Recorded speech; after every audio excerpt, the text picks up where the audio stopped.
Okay, everyone. I'm not surprised to see the places packed out for this. Technology is a powerful tool that has concentrated enormous power in the hands of a few.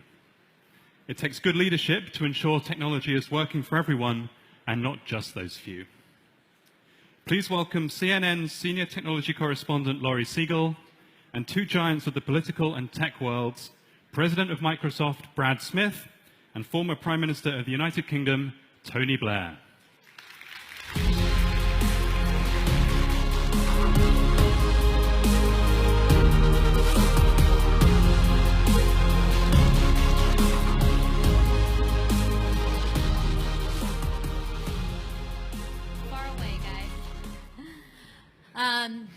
Great to be sitting here with you guys, especially at this time in tech. I want to start with a basic question. You hear everyone at Web Summit talking about how we navigate uncharted territory. We need new values for the tech sector. You know, what is the first step that we need to do to make sure this isn't just lip service? It's obviously a complicated time in tech. Well, I think we're rapidly entering an era where people and societies and governments are holding tech companies accountable. And you see the press doing that. You see governments starting to do that. I don't think it hurts to be held accountable.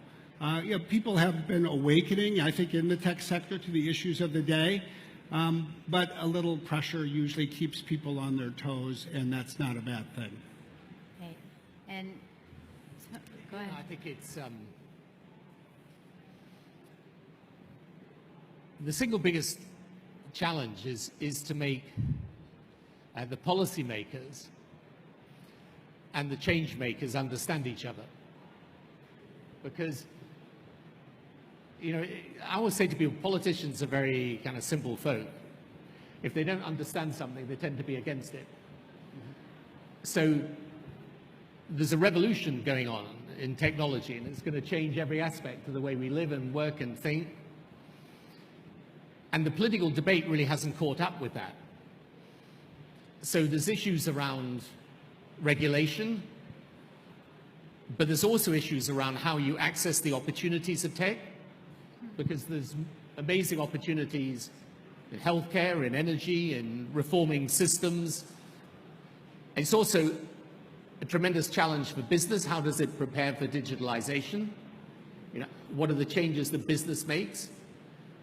And then how do we educate people for a world that's going to be completely different, and educate people throughout life and not just as children? So I think the policy questions are huge, and yet I still feel that the political debate around technology hasn't moved dramatically from the time that I was Prime Minister, when, you know, as Prime Minister of the UK, you kind of have health policy, education policy, defense policy, law and order policy, and then you'd have technology. Whereas today, technology really disrupts and affects and influences all of these different spheres. And I don't think we've really geared the political debate up to the scale of the challenge. So that is what I think is the issue of the moment. And it's not just a question of regulation. Well, of course it's right. You've got to hold the companies to account. But I think there's a much bigger set of policy issues that arise from the interrelationship between technology and public policy. You've been kind of at the forefront of talking to the administration, making changes at Microsoft.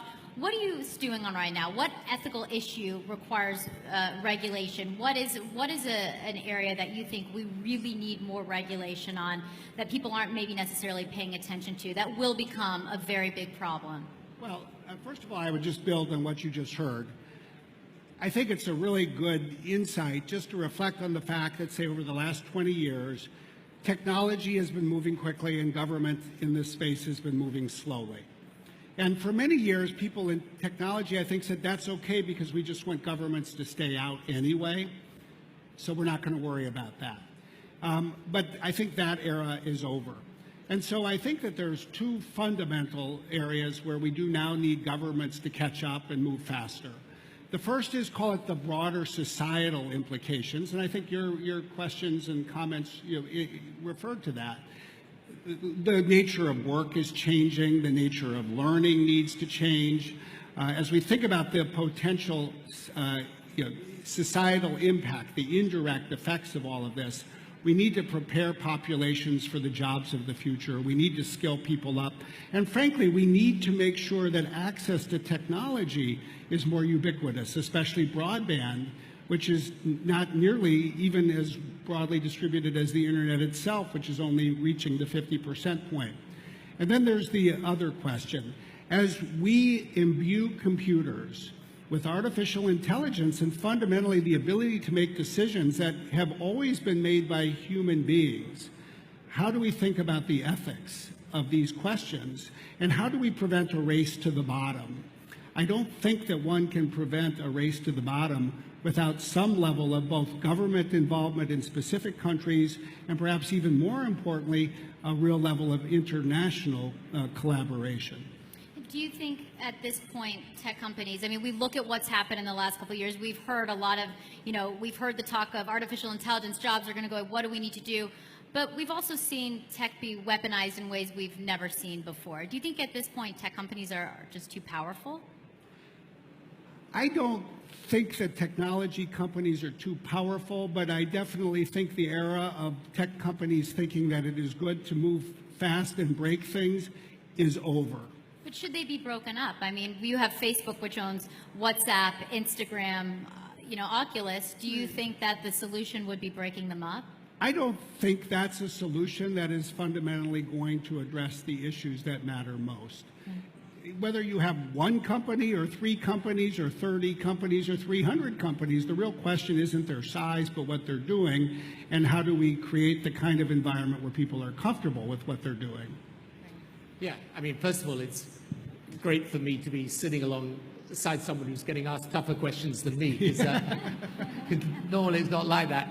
But let me tell you how I'd approach it. I don't think it's that technology companies are too powerful. I don't think it's the right way to look at it. This technology is really powerful. The question is how you make its use accountable. And this is where the gap between the understanding that government and policymakers have and where they need to be in terms of understanding is large and dangerous, because if we make the wrong decisions on regulation, in the light of the way the world's developing, we're going to do ourselves damage. So, I always say to people, if you take the great post-war Labour Prime Minister, Clement Attlee, and if you put Clement Attlee back in London today, or in Britain, and he walked around and he experienced it, he'd think the world had changed. Every single aspect of what he remembered had changed, and then he'd go back into government and he'd feel completely at home. Okay, so the fact is, it's making sure that we have the systems of regulation that are sufficiently flexible, that they can deal with some of these big ethical questions. We need internationally to recognize there are certain issues like cybersecurity that can only properly ultimately be dealt with at an international level. And then I think there's a very specific issue, which is in the light of the enormous challenge that's going to come on technology from China, how does Europe and America stay aligned with each other, working with each other to make sure that we take the maximum benefit of this technology, but use it in a way that's consistent with our values. So this is, I think, these are the challenges that I see in the policy sphere. And I think, the way I think we should approach it from the public policy angle is to say the development of all this technology is basically good. I mean, it offers huge opportunities. And let's not forget the reason why these companies are big is because they're providing a service that consumers want. However, we also want to allow new companies to come through, so this is also important. We want to educate people as to how to use this. We want to make sure you don't end up with a digital inequity and inequality. And there are these major ethical questions that need to be dealt with. One of the things that Brad's been writing a lot about is facial recognition, for example. Okay, so plainly it has its uses, but it's got to be deployed with immense care because it's got massive ethical issues attached to it, as you can see from what's happening in China right now. So I think these are the things that we need to focus on, and we need to focus on them, I just think, with a much greater sense of collective and combined importance than we have up to now. So let's focus on that. Facial recognition. Obviously, this is something coming down the pipeline. What do you think is the solution to regulate this? How, I know there's been a lot of debate in Silicon Valley over selling technology or working with the government. So how do you think it should be done? Well, I think the first principle is that we believe that facial recognition needs to be subject to the rule of law and appropriate regulation. And we don't say that because we believe that about every form of information technology. We say it here because we believe the uses are so sensitive. There are clear benefits that come from facial recognition. We see it in ability to look at a phone and not have to use a password, or find photos and categorize them, or potentially find a missing child on a street. So there are good reasons to develop and deploy this technology. But there's a big but, because it can really change the world in which we live. In the private sector, it potentially means that every time you walk into a store, a retailer knows when you were there last, what good you picked up, what you purchased. If retailers share information, they know what store you just walked out of. And it's a legitimate question, I think, for citizens to ask, what does that mean? Am I comfortable with that? Am I really in control of my own privacy and information? But I think even that, frankly, pales in comparison to what it can do to the relationship between individuals and the state. Because for the first time, the world is on the threshold of technology that would give a government the ability to follow anyone, anywhere, and everyone, everywhere. It could know exactly where you are going, where you have been, and where you were yesterday as well. And this has profound potential ramifications for even just the fundamental civil liberties on which democratic societies rely. Before we wake up and find that the year 2024 looks like the book 1984, let's figure out what kind of world we want to create, and what are the safeguards, and what are the limitations on both companies and governments for the use of this technology. Good thing. And I think part of that is holding some of these, these tech companies are more powerful than some countries at this point. You have Facebook as a digital nation of 2 billion people at this point. Part of the proposals, I read through some of the regulatory proposals that you guys had, is all about, giving sanctions to these companies for reckless behavior. So look at, now that technology has life or death implications. Look at Facebook, not getting on top of a disinformation campaigning that leading to death in Myanmar. Should Facebook have been sanctioned? Yeah, I think you've got to have a regulatory system that recognizes the enormous power that these companies have, because, as I say, it's the technology that's really powerful. They are the leaders in their field, and you're right.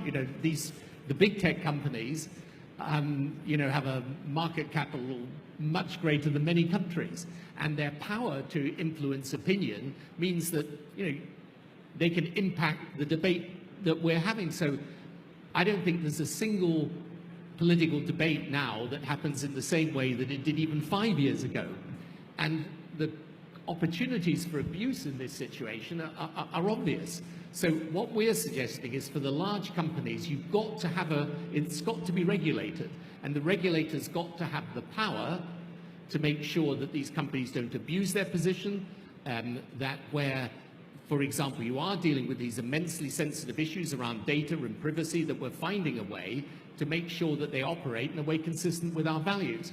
But I don't think it's surprising that we have this challenge.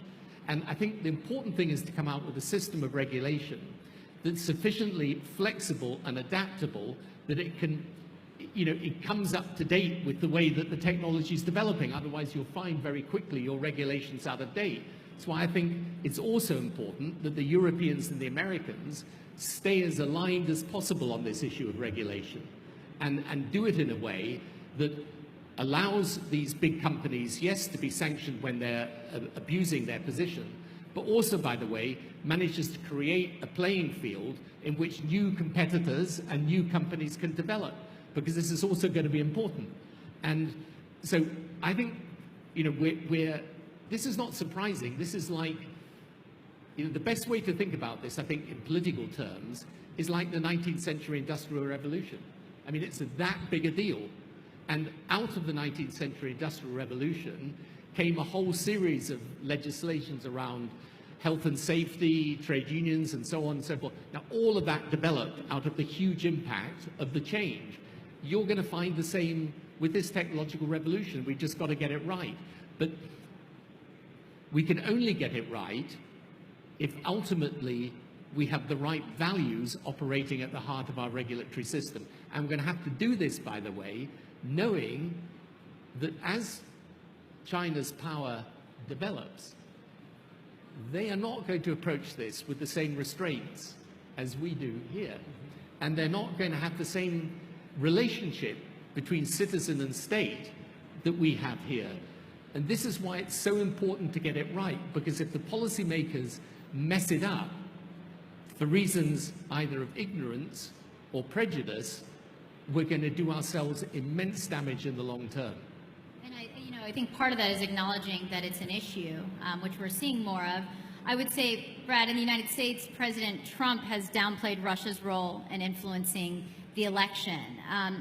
Has the president's inability to acknowledge that this has been a big issue, has that impacted the industry's desire to address these issues?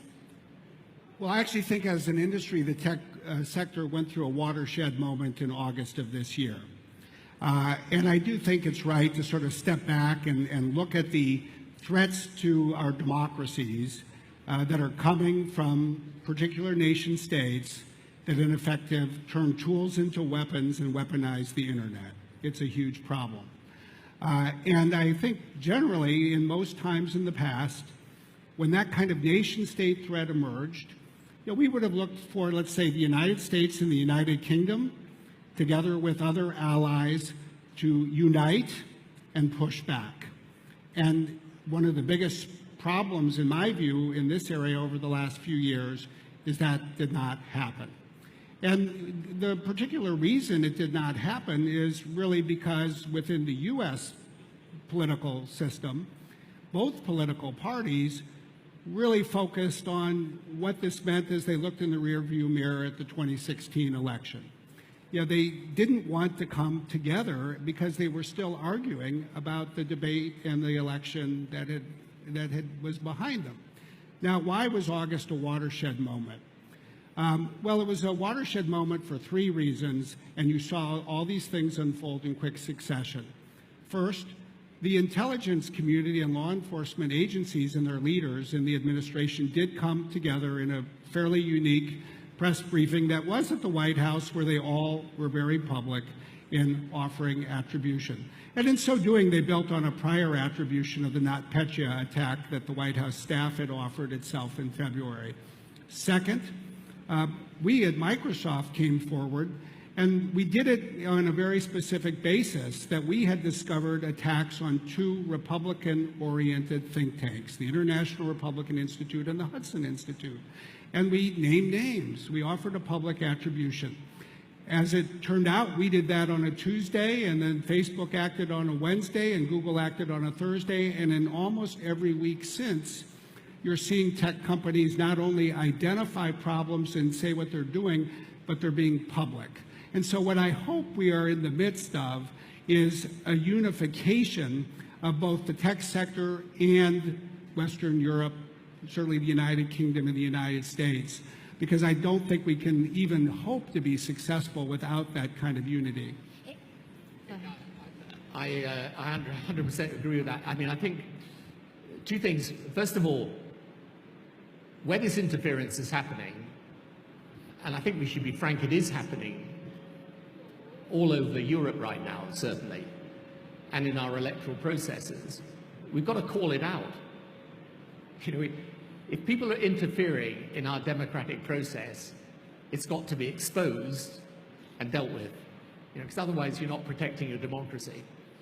But the second thing is, this is just a point about it's the US, the UK, and I'm including the UK and Europe for these purposes for the moment, and hopefully forever. So, but if it... What might change that? Huh? What might change that? What might achieve that? Change that. Why did you say hopefully? Oh, What's that's that a whole phrase? other argument, but I'm not... Well, we can have No, it. I'm not giving up on stopping Brexit until it actually happens. I'll all the way. But I mean, if you look, for example, at the development of the EU digital single market, right? That is something. I mean, obviously, Britain has a major interest in this, by the way, as a centre for the development of technology. But keeping the EU and the US aligned, I really think this is so important. Because if we are aligned together, we can start to deal with some of these problems together. And, I think we ignore the degree to which a large part, we take our value system for granted a lot of the time. But the truth is, the values that we believe in, whether you're a Republican or a Democrat, Labour or Conservative, whatever you are, those values, which are about the democratic process, mean that when you come to technology and the regulation of technology, you come at it with a particular perspective. And you come at it also with a very vibrant debate around what is the right system of regulation. And all I'm saying is you just got to factor in that a large part of the world is not living like that. And you are going to find that the 21st century is the first time in modern history where the Western system is going to be profoundly challenged. Now, that's not wrong in itself, but we need to be aware in the West that challenge is going to come principally from China. And I always say to people, I hope China evolves in a benign way. There's no doubt it's a different system of government, and it has made its pledge, 2025 vision, to attain superiority, particularly in the technology of artificial intelligence. Now, Brad will know much more than me whether this is attainable or not, but it's an ambition that it would be foolish for us to discount, and they are going to take the means, particularly in the use of data, to give their nascent companies a real opportunity to get ahead. So all I'm saying is when you look at that and realize all of these ethical issues are the same, frankly, in the US as they are this side of the water, we should be cooperating together. And we should cooperate together in the protection of our democracy and the enhancement of it, and in the recognition that this technology, in the end, can bring enormous benefits to us.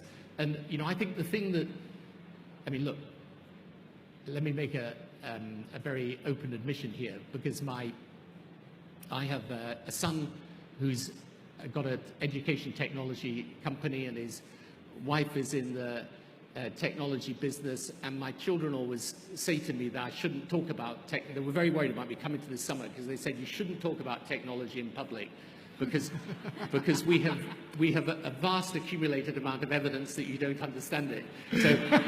So I say there's a very great sense of humility, but this is the major issue politically of our time. If I was back in government today, I would literally be, and one of the things that drives me crazy about the Brexit thing is it's distractive, not just its destructive impact.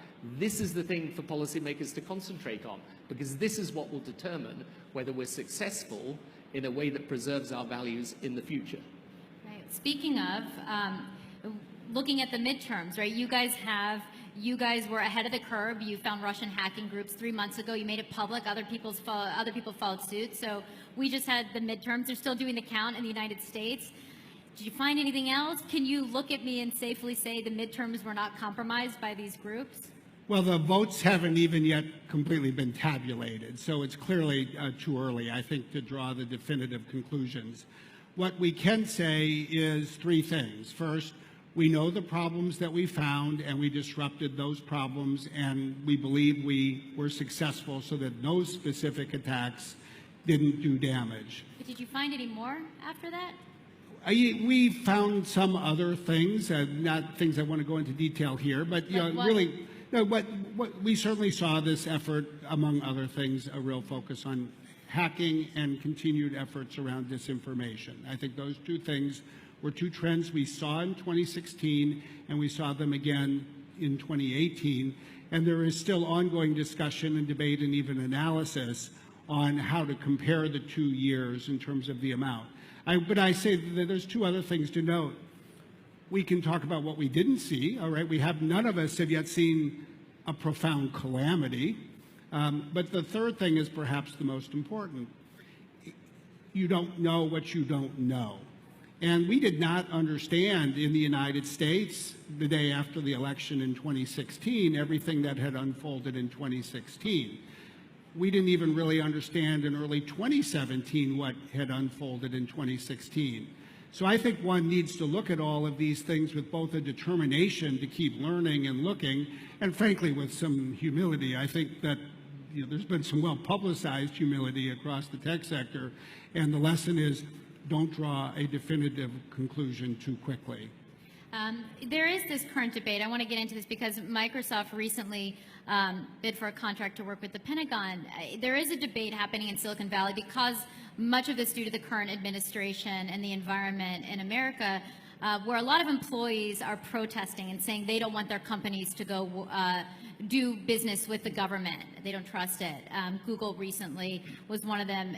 You have said we're not going to withdraw from the future. Google not playing ball. Do you think Google's withdrawing from the future? What we have said, what I said is when companies stop working with a government, they sacrifice some of their ability to be engaged and have input on where the future goes. And so from our perspective, look, there are disagreements that we have. I think there's disagreements that everyone has every day with their government and many governments. And of course, some disagreements rise to a whole nother level, as the world saw in the 1930s. But what we do say today, and we say it very comfortably, is that when we look at the democratic republics of the world, the United States, Canada, Western Europe, Japan, these are governments that we want to work with. These are governments we are going to supply technology to. But they are also governments where we are going to be not only active but proactive. We will use our voice, we will use our role as corporate citizens, we will share information about where technology is going, and we will offer our point of view on what we think the right path is for governments.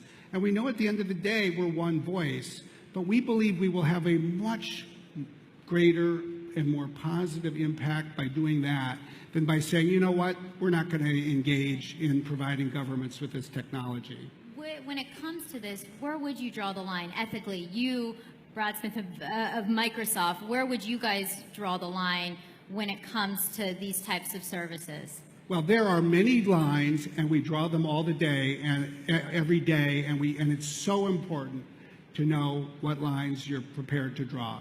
And I think one more than ever, and in many ways that you've heard here, we do have to think about the values that unite us. We need to think about values and a commitment to human rights that the governments in the last century were prepared to say were universal, that made their way into a global recognition of human rights. So what does that mean? It means that we have huge decisions that we make about when and when not we will put data centers in particular countries, what services we'll put in those data centers, what customers will serve. And there's an important dimension to this. We cannot put people's human rights at risk by putting their data in a country where people can be persecuted or prosecuted or potentially even killed if that goes too far. There are also particular uses of technology like facial recognition that are so sensitive that there are times that we must say no, as we've been doing this year. There have been contracts that we have walked away from because we just felt that the customer was not one in a particular country that would respect human rights, or because the technology was so immature that it would be used in a way that would be biased and detrimental in terms of the protection of people's freedoms. So could you give us a specific, would you guys provide artificial intelligence services to China, or would you provide products to the People's Liberation Army? Is that something you guys would consider, or is that where you draw the line? Well, I just think that in the world of technology, it is a mistake to think that all technology, even in artificial intelligence, is created equal. AI is such a broad term. There's so many uses of it. Just think about the fact that basically since 1985, Microsoft has sold a product around the world called Microsoft Word. People have written wonderful works of literature, and I'm sure other people have done horrible things in terms of what they have written. We have not tried to police what people write. I think it would be a bad outcome for the world if we did. I think we have to say there are certain categories of technology that fall into one bucket. There are other categories of technology that are at a whole different level. And when it comes to the storage of people's data, their most personal information, when it comes to something like artificial intelligence and other categories as well, we need to be sophisticated enough to have a common set of values, but a differential approach. Is that a yes or a no? We have never turned down any customer that wanted to buy Microsoft Word if they were in a country that the United States government allowed us to sell the product. So I'm sure that there are people who work in the Chinese military that use Microsoft Word, and every day we hope they'll pay us for it. Great. I want to give you the last word. Do you think, are you optimistic? You've talked about this disconnect between government and the tech sector. Do you think we need a separate regulatory body where we pull from the tech sector, or do you think that that the government is equipped to understand some of these issues? I don't think the governments are yet equipped to understand them, but I think they need to be. But I look at this as a policymaker from this perspective. The development of the technology over the past 20, 30 years and for the next 20, 30 years offers us enormous opportunities, but its impact is vast, and plainly it can also have a major downside to it. But I come at it from the idea technology is basically liberating and not something we should fear.